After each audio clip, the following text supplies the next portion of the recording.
So in the United States, 25.5 million women and 7.8 million men will be impacted by sexual violence in their lifetime. So the YWCA Metropolitan Chicago does a lot in terms of supporting survivors through their life cycle of going from surviving to thriving. What we focus on in prevention services is to actually prevent the sexual violence before it occurs.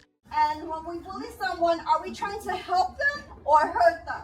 We're trying to hurt them. At the YWCA, we do different programs for different grade levels, like how to stop it, making sure that they know they can tell, making sure they know that they can tell them no, making sure they know that it's not their fault, right? And you can see the light bulb go off when we start talking about the cycle of violence, or what physical abuse looks like, or what sexual abuse looks like. And no matter where you're at, it's important to feel safe and be around people who make you feel safe. Does that make sense?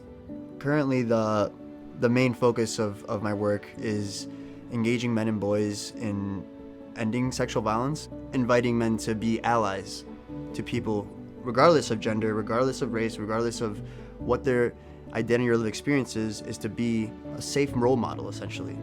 We're doing that through a train-the-trainer model that actually looks for folks who are engaging youth, but also just are vested with the prevention of violence. Engaging men and boys is important because oftentimes in the discussion of sexual violence, people tend to frame it as a women's issue. And that's very disingenuous to not only male survivors, but also there's oftentimes this kind of like yearning that men have to do more because they do have a role in preventing sexual violence. So what do we do to keep ourselves strong?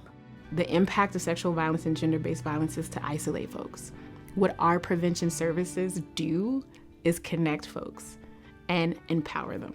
I've seen students find their inner strength and see that, like, I can say no. It's okay for me to say no. And I think that's like the best part of my job, feeling like I've made an impact in the world, even if it's just one student at a time.